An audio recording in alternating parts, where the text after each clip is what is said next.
할렐루야, 우리 하나님을 찬양합니다. 오늘도 하나님께서 새 날을 주셨습니다. 오늘도 하나님의 말씀과 기도로 또 성령으로 충만한 복된 날이 될 수 있기를 간절히 소원합니다.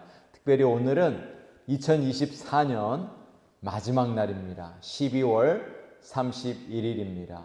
오늘 하나님의 임재와 또 성령의 충만한 가운데 2024년 한 해를 잘 마무리하는 복된 하루가 되실 수 있기를 간절히 축복합니다. 오늘 우리가 함께 나눌 말씀은 시편 72편 두 번째 말씀입니다. 제목은 이 땅의 선한 통치가 이루어지게 하소서. 우리 함께 따라해 보겠습니다. 이 땅의 선한 통치가 이루어지게 하소서.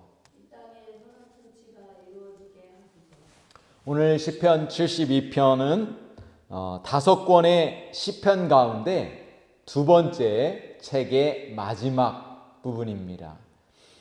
다윗의 솔로몬 왕을 위한 기도의 시편입니다. 오늘 72편은 제왕 시편입니다. 나라를 통치하는 왕을 노래하는 시편입니다. 제왕시는 두 종류가 있습니다.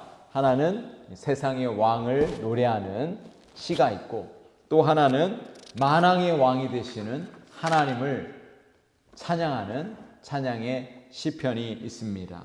오늘 시편 72편은 이 땅의 왕의 선한 통치와 공평한 통치를 간구하는 기도 시편입니다.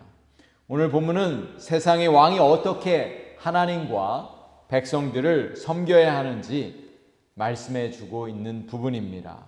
첫 번째는 왕이 어떻게 통치해야 하는지, 왕의 도리에 대해서, 두 번째는 백성들이 기대하는 것이 무엇인지, 또 세 번째는 왕의 축복과 네 번째는 영화로운 왕, 온 세상에 크고 놀라운 일을 행하시는 하나님을 찬양하고 있습니다. 12절에서 14절까지 말씀을 한번 보세요. 왕이 궁핍한 백성들을 어떻게 도와야 되는지를 말씀해 주고 있습니다. 12절, 그는 궁핍한 자가 부르짖을 때에 건지며 도움이 없는 가난한 자도 건지며, 13절, 그는 가난한 자와 궁핍한 자를 불쌍히 여기며 궁핍한 자의 생명을 구원하며 그들의 생명을 압박과 강포에서 구원하리니 그들의 피가 그의 눈앞에서 존귀히 여김을 받으리로다. 여기에 보시면 가난한 백성들, 연약한 백성들을 불쌍히 여기며 생명을 구원하는 왕이 진정한 왕이 되는 것입니다. 그런 왕이 될 수 있기를 간절히 기도하는 것이죠. 백성들은 그들의 연약함, 배고픔, 상처와 아픔을 왕이 만져주길 원하는 것입니다. 배고픔을 해결해 주길 원합니다. 선한 통치를 하기를 원하는 것이죠. 다윗은 솔로몬이 그런 왕이 되기를 간절히 기도하고 있는 것입니다. 여러분, 오늘날 우리가 살고 있는 이 땅을 한번 생각해 보십시오. 이 땅에 수없이 많은 전쟁과 아픔과 기근과 지진과 수없이 많은 어려움이 있습니다. 그러나 이 세상의 통치자들은 그들의 아픔과 고통을 돌보지 않고 있는 것입니다. 오늘 우리의 조국을 생각해 보십시오. 우리의 조국 대한민국 가운데 한 사람의 악한 통치자로 인해서 수많은 백성들이, 수많은 국민들이 고통을 당하고 있는 것입니다. 위정자들의 그 자신들의 이익과 명예와 자신의 권력을 유지하기 위해서 그렇게 백성들이 고통을 당해야만 하는 것이죠. 우리의 조국 대한민국 가운데 하나님의 놀라운 평화가 임할 수 있도록 그 땅을 위해서 기도해 주십시오. 위정자들이 하나님을 두려워할 수 있도록, 진정한 통치자이신 하나님을 두려워할 수 있는 그런 위정자들이 될 수 있도록 여러분, 우리의 조국 대한민국에 하나님의 평화가 속히 임할 수 있도록 여러분 기도해 주시기를 부탁드립니다. 여러분, 선한 통치자가 백성들을 사랑하고 생명을 구할 때 백성들은 왕을 위하여 온 힘을 다할 것입니다. 오늘 15절 말씀에 보면 그들은 왕을 위해 금을 들이며 항상 기도하고 찬송한다고 15절에 말씀하고 있습니다.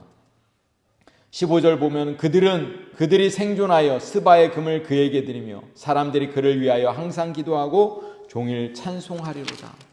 백성들은 선한 왕을 만나는 것이 그들에게 큰 복이 되는 것입니다. 16절 말씀을 보세요. 산 꼭대기에 땅에도 곡식이 풍성하며 그것의 열매가 레바논같이 흔들리며 성에 있는 자가 땅의 풀같이 왕성하리로다. 여러분 한번 생각해 보세요. 산 꼭대기에 곡식이 풍성하게 된다는 것, 이것은 사실 불가능한 일입니다. 그러나 선한 왕의 통치가 이루어진다면 산 꼭대기조차라도 풍성한 곡식이 임할 것이라는 것입니다. 할렐루야. 산 꼭대기의 열매가 레바논같이 풍성하게 될 것이라고 말씀하고 있는 것입니다. 사랑하는 성도 여러분, 우리가 살고 있는 이 땅에, 그리고 우리의 조국에, 그리고 온 열방 가운데 정말 가난하고 고통당하는 그 백성들, 그들의 삶에 하나님의 풍성한 은혜가 임할 수 있도록 여러분 기도해 주시길 바랍니다. 17절에 보시면 그의 이름이 영구하며 그의 이름이 해가와 같이 장구하리로다. 사람들이 그로 말미암아 복을 받으리니 모든 민족이 다 그를 복되다 하리로다.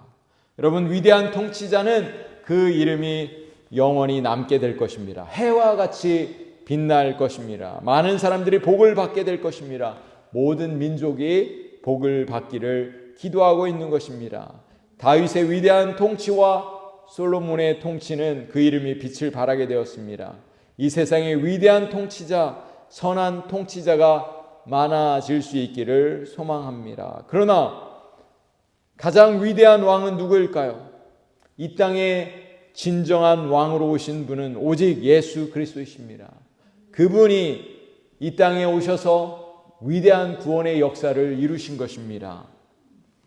예수님 한 분으로 인해서 수많은 죄인들이 하나님의 구원의 선물을 받게 된 것입니다. 이 세상에 존재하는 통치자는 한계가 있습니다. 연약합니다. 그러나 만왕의 왕이신 하나님이 우리의 왕이 되셔야만 하는 것입니다. 18절과 19절 말씀을 보세요. 홀로 기이한 일을 행하시는 여호와 하나님 곧 이스라엘의 하나님을 찬송하며 그 영화로운 이름을 영원히 찬송할지어다. 온 땅에 그의 영광이 충만할지어다. 아멘, 아멘. 다윗은 이스라엘의 진정한 왕, 영원한 왕, 그분이 바로 하나님인 것을 찬양하고 있는 것입니다. 만왕의 왕이신 하나님을 찬양하며 하나님께서 이 땅에 위대한 일을 이루실 것을 고백하고 있는 것입니다. 이스라엘 백성들에게 구원의 은혜를 부어주셨습니다. 그분의 이름은 온 세계 열방 가운데 높임을 받으시기를 이렇게 찬양하고 있는 것입니다. 오늘 시편 72편은 이새의 아들 다윗의 기도로 끝을 맺고 있습니다. 사랑하는 성도 여러분, 다윗이 솔로몬을 위해서 기도했던 것처럼 오늘 우리도 이 땅의 통치자들을 위해서 기도할 수 있기를 간절히 소원합니다. 디모데전서 2장 1절에서 3절은 이렇게 말씀하고 있습니다. 그러므로 내가 첫째로 권하노니 모든 사람을 위하여 간구와 기도와 도구와 감사를 하되 임금들과 높은 지위에 있는 모든 사람을 위하여 하라. 이는 우리가 모든 경건과 단정함으로 고요하고 평안한 생활을 하려 함이라. 이것은 우리 구주 하나님 앞에 선하고 받으실 만한 것이니라. 이렇게 하나님의 백성들에게 권면해 주고 있는 것입니다. 오늘 우리가 이 세상의 통치자들을 위해서, 지도자들을 위해서, 위정자들을 위해서 기도해야 할 이유가 바로 이것입니다. 우리 믿는 하나님의 백성들이 이 땅에서 평안을 누리고 기쁨을 누리며 살기 위해서 우리는 그렇게 지도자들을 위해서, 위정자들을 위해서 기도해야 될 줄로 믿습니다. 사랑하는 성도 여러분, 오늘은 2024년 마지막 날입니다. 오늘 하나님의 크신 은혜와 복이 우리 모든 성도들에게 임하기를 원합니다. 그리고 지혜롭게 2024년 한 해를 마무리하고 소망찬 2025년 맞이하는 오늘 복된 하루 되시기를 우리 주님의 이름으로 간절히 축복합니다. 기도하시겠습니다.